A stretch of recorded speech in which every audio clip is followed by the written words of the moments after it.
Digital Foundry is sponsored by the powerful, upgradable MSI MPG Infinite X2 desktop PC featuring Intel Core processors and NVIDIA RTX 40 series graphics.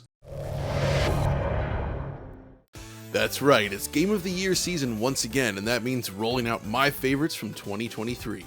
I'll be sharing my top 11 games this year, yes 11, once again. Along the way, we'll also talk about my favorite VR game of 2023 and the DF Retro Game of the Year, just before the number one reveal. 2023 was such an exceptional year for gaming that selecting my favorite was exceptionally challenging this year. There are plenty of great games I haven't included and some I've not played yet. So without further ado, let's dive in.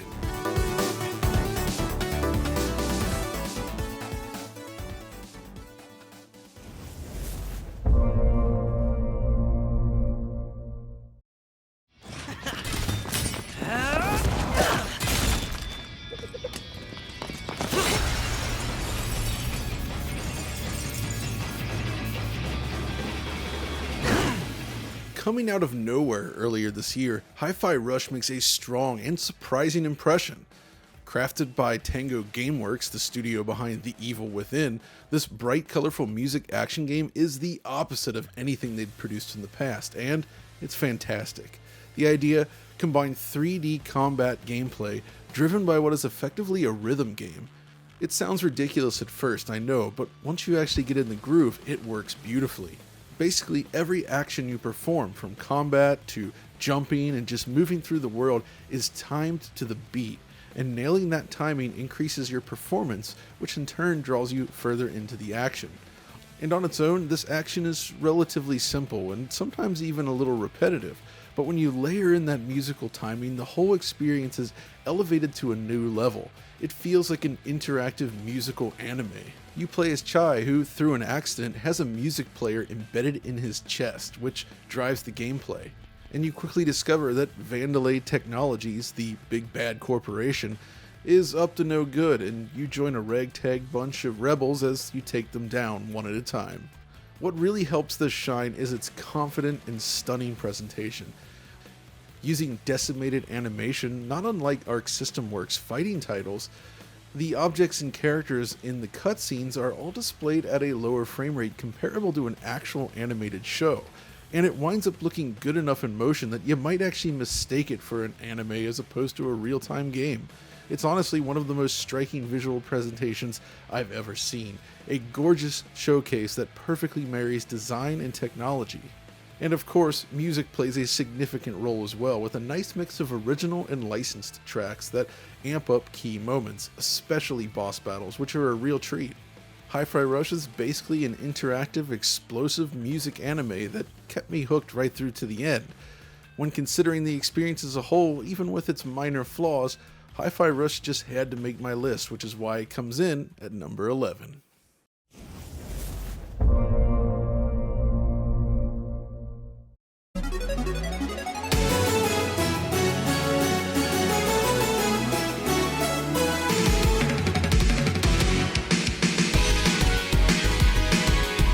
This is Gravity Circuit, a fast-paced, ultra-slick platform action game that blends Mega Man-inspired design with fresh new ideas to create something that kept me playing throughout the year. You play as Kai, a lone robotic warrior leveraging the power of the Gravity Circuit to defeat the quote-unquote virus army. But while there are character-driven story interludes, including an entire base to explore between stages, Gravity Circuit is primarily focused on one thing: responsive, precise action. And boy, does it deliver in spades. From the opening mission, you know you're in for a treat. It's a melee-driven combat action game that has you zipping around the stages while getting up close and personal with your foes. It starts out simple enough, but the moveset quickly expands, enabling new styles of play as you get to grips with the core gameplay systems. Similar to Mega Man X, you can grab walls, slide, and dash through stages, but Kai also comes equipped with a grappling hook and the potential for new moves and upgrades beyond that. And you'll need to master them all, as this ties directly into the level design. Gravity Circuit asks a lot of the player. The gauntlets you'll run through reward mastery, and feel extremely satisfying to traverse. Even better, every stage has its own theme, which determines the type of obstacles you'll encounter along the way. In one stage, for instance, you'll take to the skies, fighting and platforming across a flying convoy. In another, you'll need to rely on precise timing to make your way across sparse platforms set against a snowy backdrop.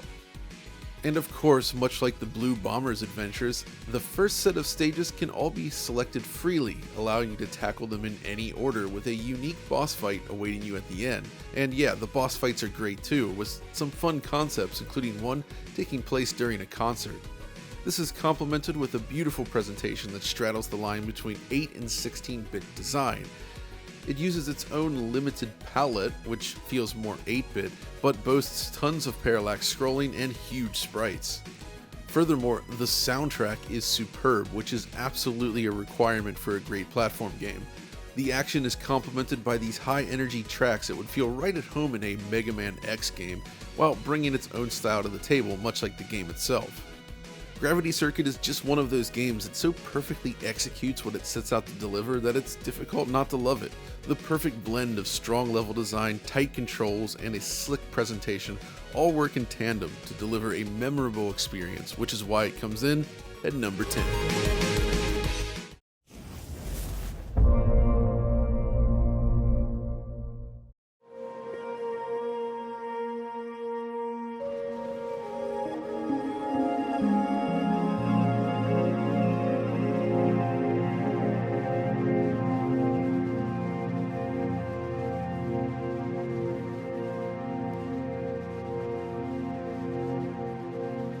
Yes, My House is effectively a Doom wad, and the idea of including something like this in a Game of the Year video is perhaps a little unexpected, but this was a very powerful and unexpected experience, one that I couldn't stop thinking about even as the months passed.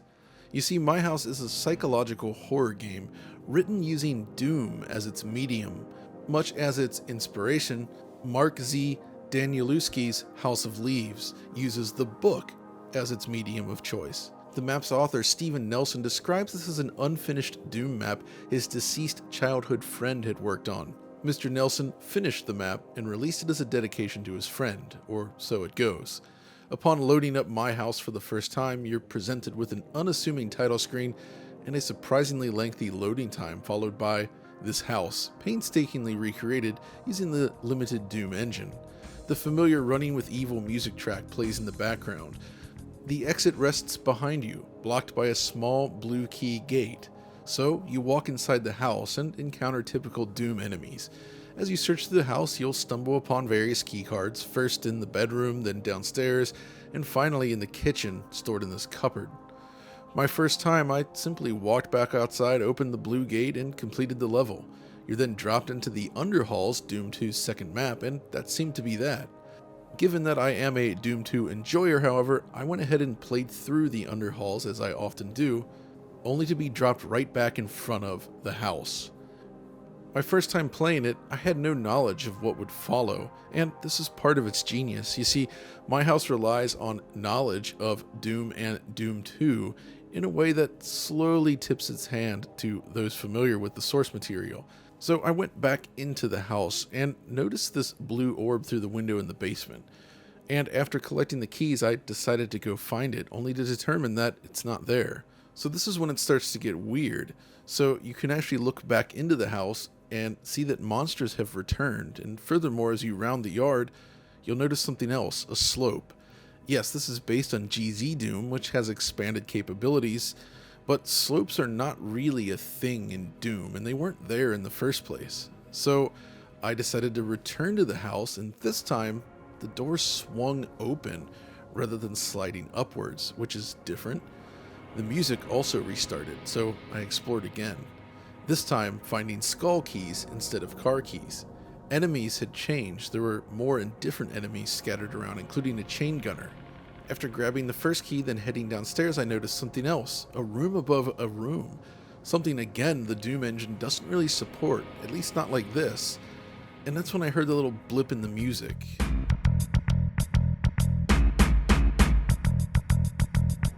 That's not right, is it? You see, it's all these little details that start to add up. You notice things are off, and it's decidedly not Doom. Other things too, like animations, they're smoother, like the Smooth Doom mod. It wasn't like that at first. Furthermore, the cupboard is now replaced with an attic space, again with a curved roof. So you collect the key and try to return to the entrance only to find that the doors are now missing. You cannot leave. And this is when the fun begins. Basically, myhouse.wad encourages players to poke and prod at this house, and by doing so, you'll be taking on some sort of a journey. You'll descend into a brutalist rendition of the house.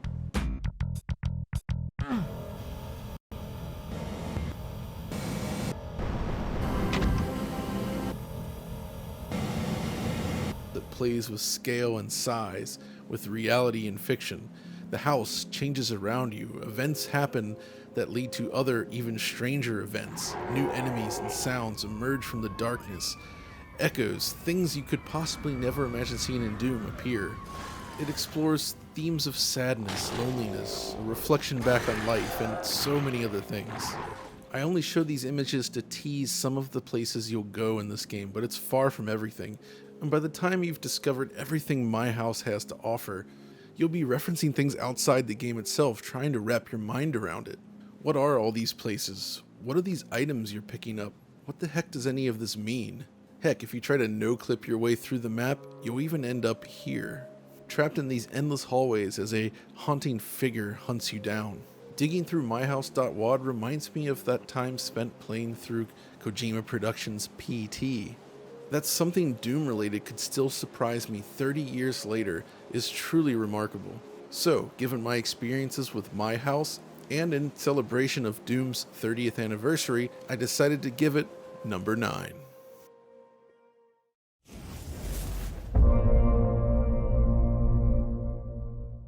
My name is Alan Wake. I'm a writer. I've been... Wake? Where did you come from? You've been missing for 13 years. 13. Sticking with themes of horror, the next game on my list is none other than Remedy's Alan Wake 2. Much like the prior entry on this list, Alan Wake 2 tells its story in a way that's really only possible through the medium of video games. The developers expertly toy with multiple realities, bestowing world-shifting powers upon the player while simultaneously playing with your expectations. The game itself is a bit of an amalgamation, featuring multiple types of gameplay woven into a singular whole. There's exploration, puzzle solving, dialogue sequence, combat, and more, but this whole is greater than the sum of its parts. Alan Wake 2 is a unique fusion that feels like a culmination of everything Remedy has been creating for years. There are multiple aspects of the game which really speak to me, and the interactive storytelling is perhaps one of the most important. I love games which pull the rug out from under the player. You know, those games that leave you uncertain of what will happen next. The Raiden sequence at the end of Metal Gear Solid 2.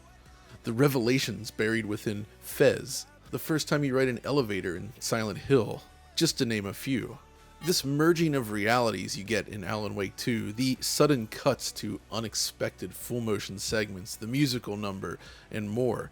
When the game decides to whisk the player away to a confusing, unexpected environment, it feels like a scenario not unlike the ghosts in Dickens' A Christmas Carol, and it sticks with you. This is masterfully combined with one of the most stylish and gorgeous presentations I've ever witnessed in any video game. The camera angles, use of light and shadow, the framing of every scene, the way this all combines with sound and music sends chills down my spine. When a pivotal moment in the story is followed by an abrupt cut to a darkened screen while a haunting vocal track plays, it leaves you there with just your thoughts, pondering what happened. It's a special thing. Of course, there's much more to this experience than just storytelling and atmosphere. The core gameplay smoothly transitions between exploration, puzzle-driven sequences, and intense combat. It's not Remedy's best shooter, mind you, but it still feels great to play, especially with a mouse and keyboard.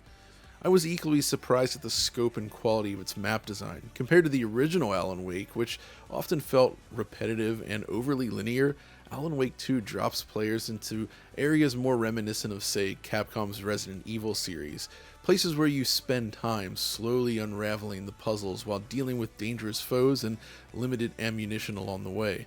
It feels like proper survival horror during these moments.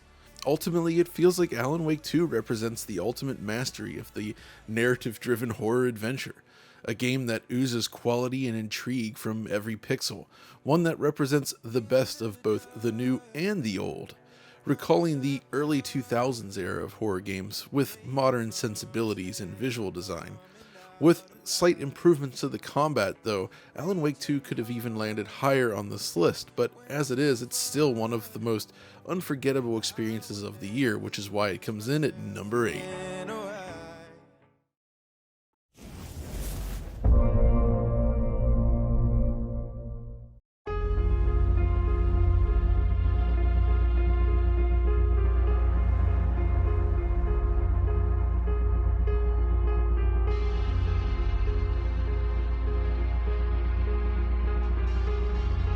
This is RoboCop Rogue City from Teon, an interactive spiritual successor to one of the 80s most iconic films. It's also one of the most surprising and enjoyable shooters of 2023. You see, RoboCop as a concept has largely floundered in the video game space. There have been some mild successes, such as Data East's arcade game, but I would argue that most RoboCop games have failed, both in how they carry the themes of the film and in terms of delivering a compelling gameplay experience. Part of this stems from Murray himself, in what I describe as an inverted Superman problem. RoboCop is this slow, tank-like being that possesses such serious firepower and near invincibility that making a compelling game around this character is difficult. How do you actually make it fun, basically? Well, developer Teon has finally figured it out, and RoboCop Rogue City really works. From the opening mission, it just feels perfect. When the RoboCop theme kicks in as you make your way through the lobby, everything just comes together beautifully. The environments are actually destructible, your arsenal of attacks feel perfect, and everything just looks the part. You feel like you're playing as RoboCop. But play further and you start to realize there's more to this game than you might have expected, starting with a central hub-like area to explore, recalling that feeling of traipsing around UNATCO HQ in Deus Ex. I was genuinely surprised by how well paced the experience is. Teon slowly rules out new environments, situations, and foes that bring a credible threat to Robo's existence. Furthermore, characters from the film return, and Murray himself is even voiced by Peter Weller, adding that extra bit of authenticity. Really though, it's the core gameplay loop that just ties it all together. Chaining kills, switching between melee and ranged combat, and just moving through each lovingly sculpted environment is enjoyable as heck. The feel of your weapons is so critical in a first-person shooter, and Robo's hand cannon is perfect. Zooming in and popping melons, it feels great, which kind of sounds weird when you say it out loud, but hey, ultraviolence is part of the RoboCop heritage. On top of this, Teon managed to leverage Unreal Engine 5's new features, perfectly building environments that feel like an extension of the first film's sets. Exceptional granular detail is seen throughout, combined with superb, very realistic lighting and shadows. Yeah, character rendering and cutscenes perhaps revealed the lower budget nature of the project, but everything else is stunning to behold. So while Rogue City does have some rough edges, it's still the best RoboCop game I've ever played, and genuinely a ton of fun to blast through, which is why it comes in at number 7.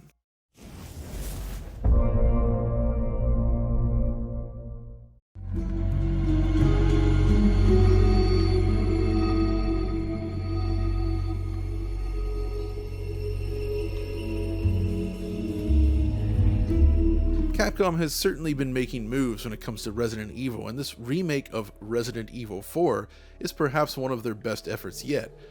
On paper, it seems like an impossible task, building on what is widely considered one of the greatest action games of all time and delivering something that still manages to forge its own identity is no small feat. Yet that's precisely what Capcom has managed here. Resident Evil 4 2023 is one of the most enjoyable and perfectly paced third-person shooters ever made. Most importantly, it doesn't replace the original. These two games are equally brilliant, standing side by side as different sides of the same coin.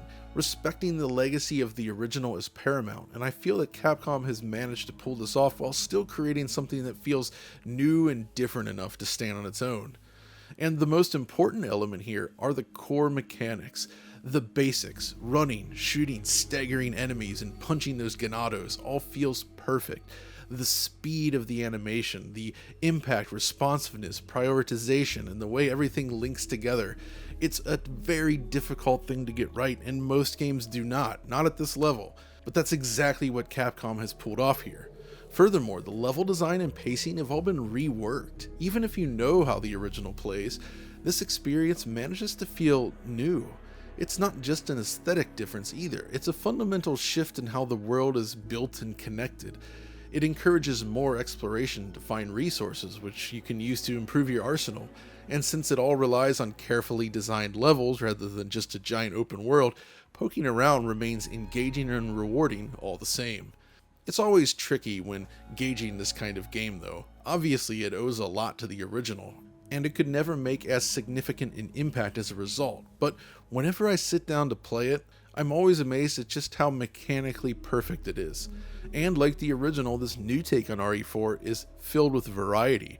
The sheer volume of gameplay scenarios you'll find yourself in is still impressive to this day. To top it all off, it's a showpiece title for Capcom's RE engine with some of the finest visuals of the year.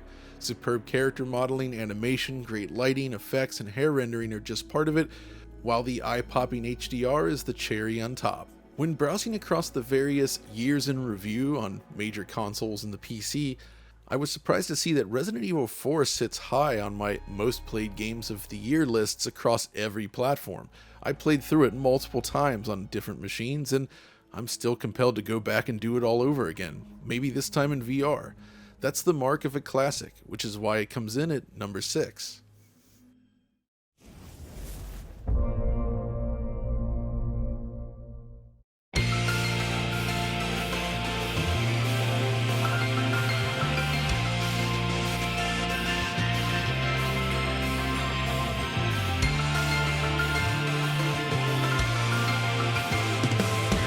This is Ys 10 Nordics, the latest installment in the long-running Ys series from Nihon Falcom.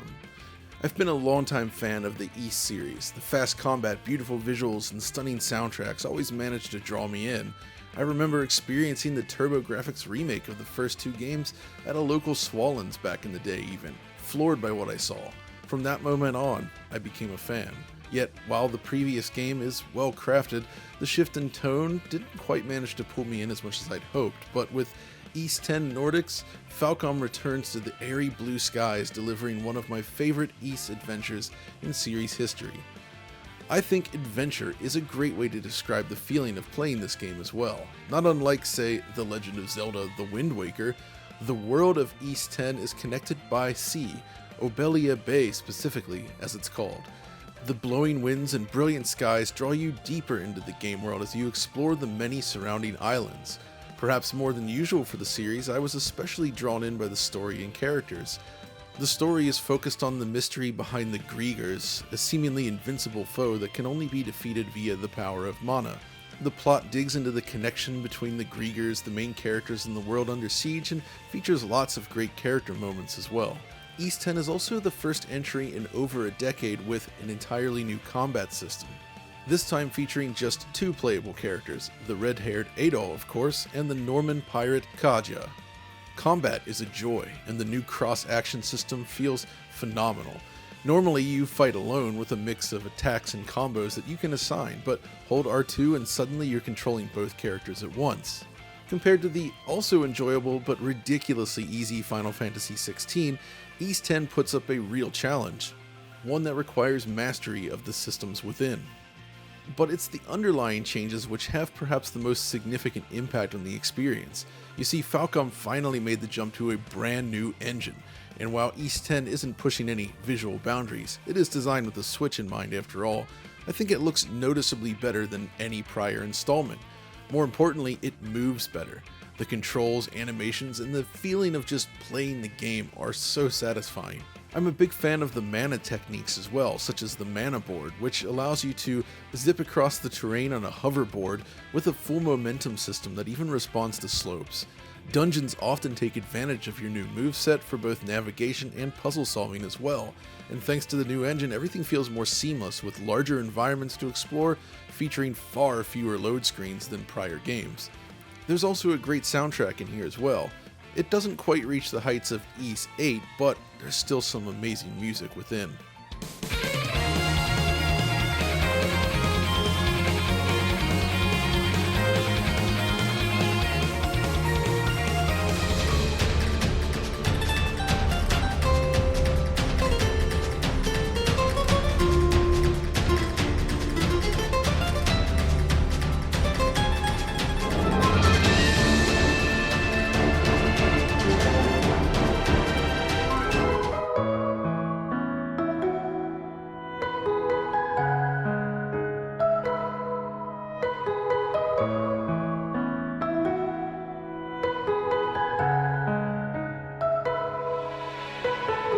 Honestly, Ys 10 came at just the right time for me. As the dark and rainy weather began to appear, I could count on my journey through Obelia Bay to brighten the mood. It's just one of those games that oozes whimsy and fun, which is why it's one of my favorite experiences of 2023, and the reason it comes in at number 5.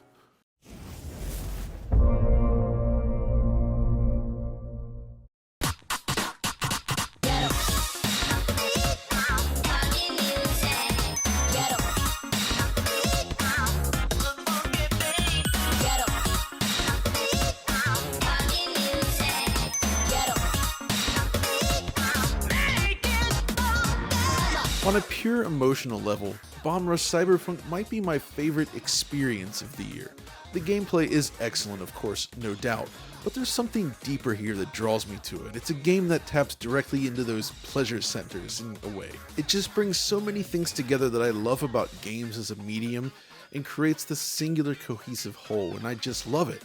If it isn't obvious, it is effectively a spiritual successor to the Jet Set Radio games, from developers that truly, completely understand both Jet Set Radio itself and the cultural themes within. As such, BRC features its own unique vibes, blending elements of the two mainline Jet Set Radio titles in just the right way.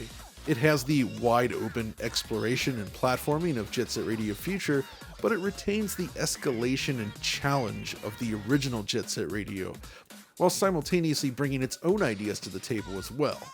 The BRC crew is all about going all city, and that involves exploring a series of maps, slowly figuring out how to reach the highest points while pulling off sick tricks along the way.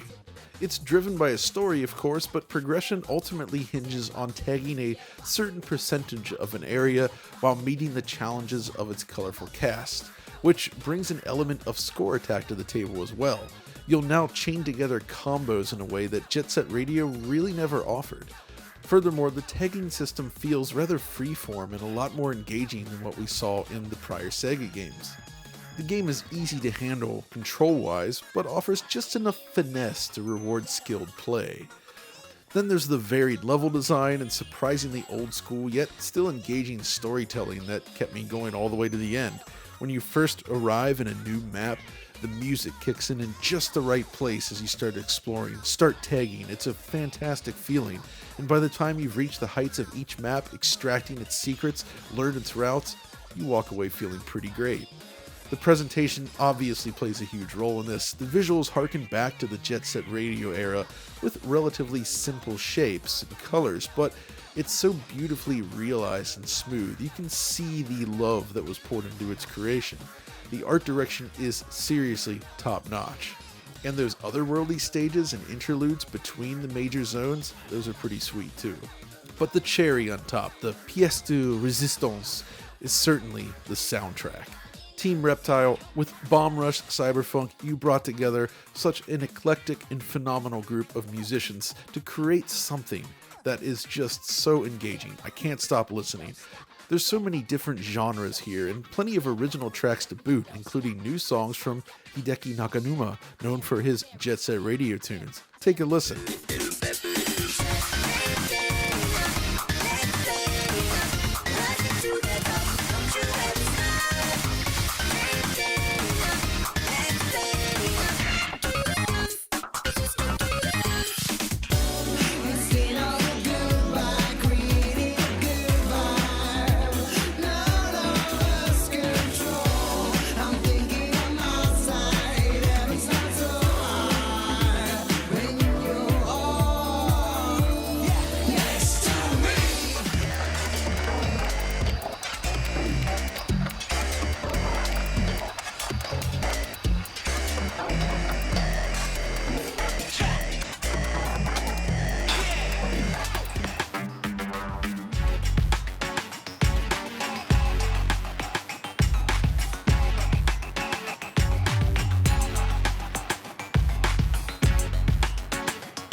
Look, BRC, it's not perfect. I do have some minor nitpicks with aspects of the design, but ultimately it doesn't matter. I love my time with this game, and it's one I think about often. It was definitely one of my favorite games of 2023, which is why it comes in at number 4.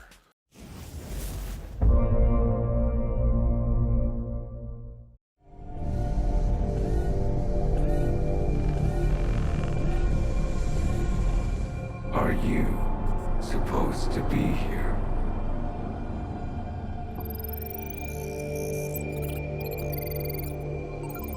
System Shock is the second remake on this list, but make no mistake, what Night Dive has delivered here goes far beyond what one might typically expect from a remake. This is effectively a brand new game, built on concepts first pioneered in 1994.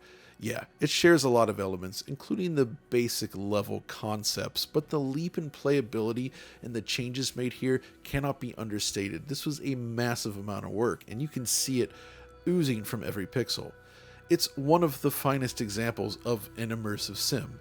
You know, the design philosophy founded on the idea of a reactive environment, one that allows the player to poke and prod at a series of game systems that respond in turn systemically to create these satisfying experiences.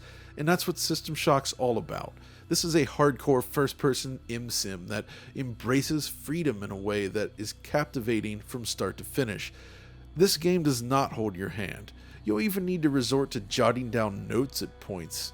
You're never explicitly told where to go, what to do. There's no yellow paint here. It's a game where you need to pay attention, and learning how its systems work and how you can exploit them is a huge part of the fun. You'll need to listen, observe, and take advantage of all this. What happens around you, the things you uncover and experience, inform your decisions on where to go next. How you manage your resources and your character will determine when and where you can traverse and what you can do when you get there. It's a game that rewards this meticulous style of play in a way that few could match. While I was always a fan of the original game, it was also a product of its time, one limited by technology of the day and lack of defined standards for things such as input. System Shock 2023 feels like a perfect fusion between old school sensibilities and modern design practices. The gunplay feels tight and polished, character movement is super smooth, the new interface beautifully refined. It's your window into this world, and it no longer feels like a barrier. It's also a gorgeous looking game that, much like its game design, straddles the line between new and old school. The marriage of modern rendering features with things such as point sampled textures, for instance, looks really unique. It's also a game that, unsurprisingly, feels like it was designed from the ground up for PC. You can play it with a controller, and there's a good interface for this as well, but it feels perfect on a mouse and keyboard. Which is why I felt that playing through System Shock in 2023 reminded me why I fell in love with PC gaming in the first place. The distillation of complex concepts into something so playable is exceptionally impressive here. If you enjoy horror, action, and freedom to play as you want, you need to try System Shock. That's why it's number 3 on my list.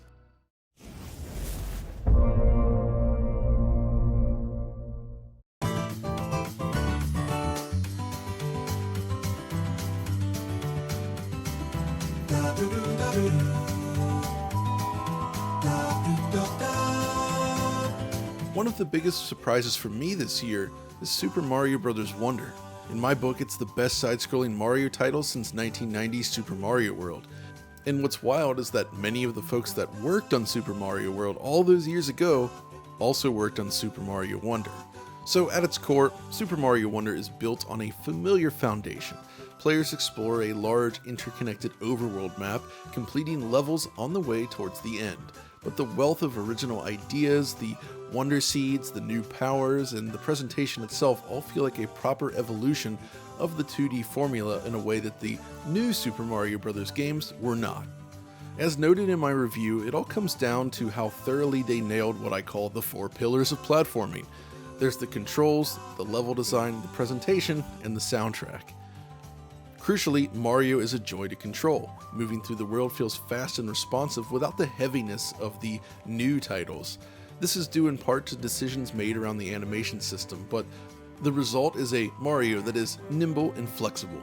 Just the simple navigation through any level feels great, and these aren't just any levels for that matter.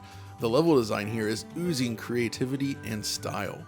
While it's not the first time we've seen new ideas in a side-scrolling Mario since Super Mario World, it is the first time since then that the ideas really made a significant difference in terms of the overall experience. Something that becomes especially clear with the Wonder Seed mechanic. The fact that every stage has its own unique Wonder Seed-based challenge is honestly astounding. Beyond that though, they nailed the aesthetic. The visuals here are gorgeous, with Nintendo leaving behind the primary colors in favor of pastel hues. The animation, keyframing, and attention to detail is simply superb. This is a gorgeous game. I especially love the rich parallax scrolling featured in many levels. It's also a perfect example on how to leverage the somewhat limited hardware of the Switch to create something that is truly beautiful. Then of course there's the soundtrack, which is actually memorable this time, unlike all of the new Super Mario Bros. Games. And yeah, maybe I've been a bit too harsh on these new games every time I talk about Super Mario Wonder, but that's just how much of an impression this new game made on me. It's this entire package that just works, and that's what pushes Mario so far up on my list this year. When everything hits, and it often does, this game will put a smile on your face. There's enough new ideas buried within Mario Wonder to fuel multiple entire games. It really reminds you why Nintendo is considered a true master of their craft, and that's why it comes in at number 2. But okay, before we dive into the number 1 pick, the Game of the Year, I wanted to reveal my favorite VR game and the DF Retro pick for 2023. With the launch of PSVR 2 and the rise in excitement around Quest 3, it was a great year for VR enthusiasts, but weirdly enough, I think my favorite game in this space is one rooted in one of my favorite consoles, the Dreamcast. I'm talking about C-Smash VRS, the VR follow-up to Cosmic Smash. On the face of it, it's a simple game. It scratches an itch not unlike, say, Wii Tennis, but what makes it special is the combination of visual splendor, huge variety of modes, and its stunning audioscape. The basic gameplay involves moving back and forth across a virtual court in space. You have a racket, and you need to hit the ball. However, depending on mode, you'll spend your time aiming for targets, knocking the ball past your opponents, pushing structures back and forth across the court, and a lot more. If that were all the game had to offer though, it would still be fun, but somewhat unremarkable. Yet it's the presentation that really pushes it over the edge. C-Smash VRS subscribes to the same school of thought as titles such as Rez and Tetris Effect, where music and clean visual design work in tandem to draw you further into the experience.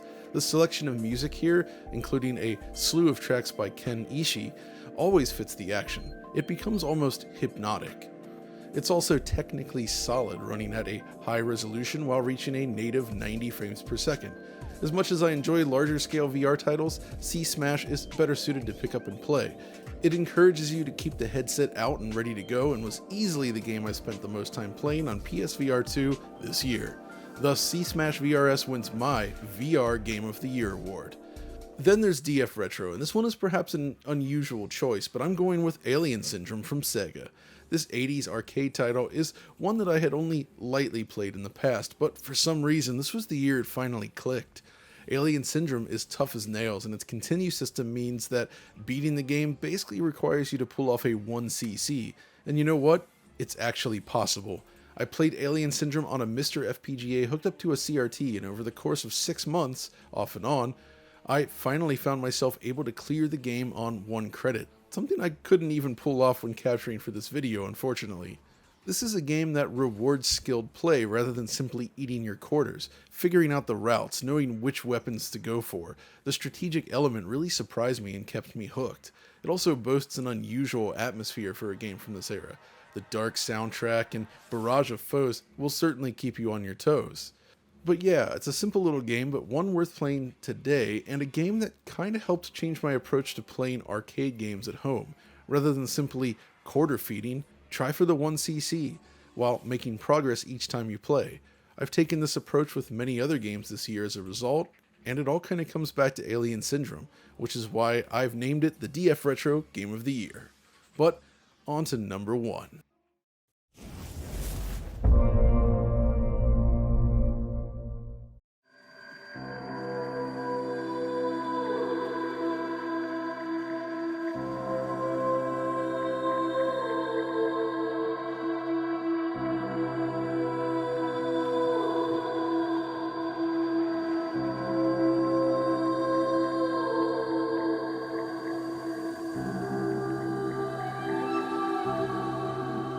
There was this moment early in Armored Core 6. I reached the mission set within a sprawling wasteland tasked with destroying a walking mining ship.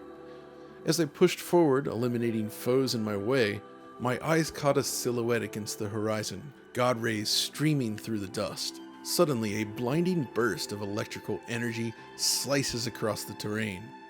This is our target, and it's what I call a From Software moment.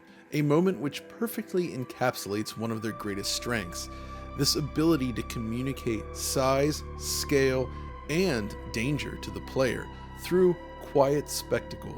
There's no cinematic cutscenes here. The discovery is left entirely to the player. The emotions and excitement feel exceptionally honest in this regard.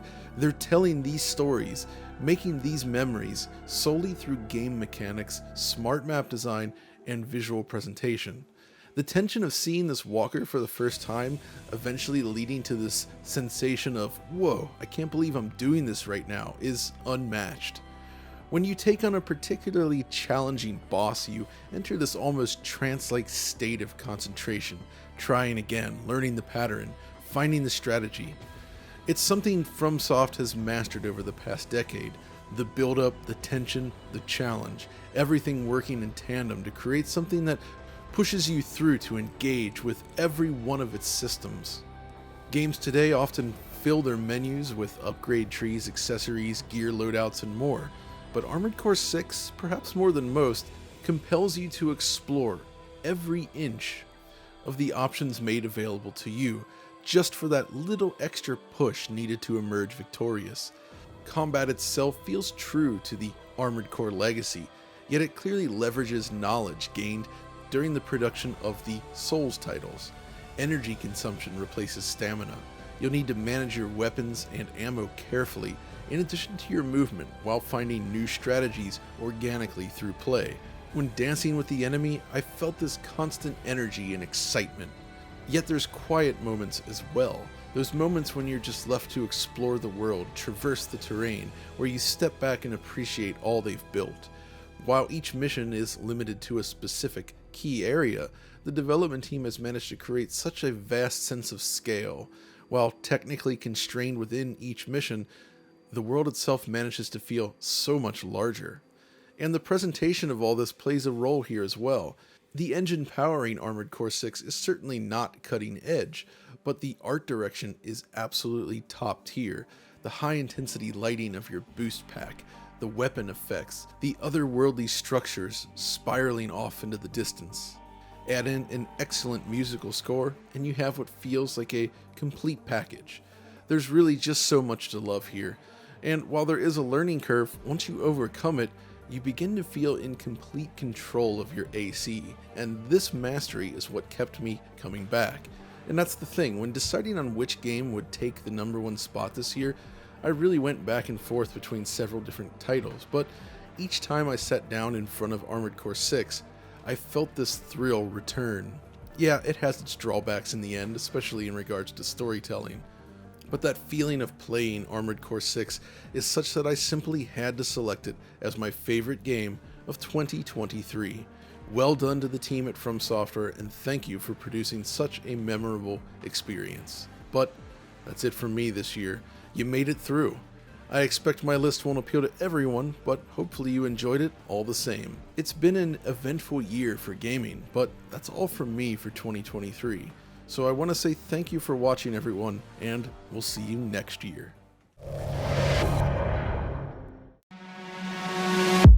MSI's MPG Infinite X2 PC features powerful Intel Core processors, the latest RTX 40 series graphics, and supports DDR5 memory up to 128GB, with advanced CPU cooling via MSI's own 240mm all-in-one cooler and system thermals handled by the Silent Storm Cooling 2 solution. Every major component in the system is upgradable with a toolless design for easy access. A tempered side panel and MSI Mystic Light RGB adds to the aesthetic, and the latest Wi-Fi 6E networking is supported. Check the link in the video description for full details on the MSI MPG Infinite X2, the all-new MSI gaming desktop.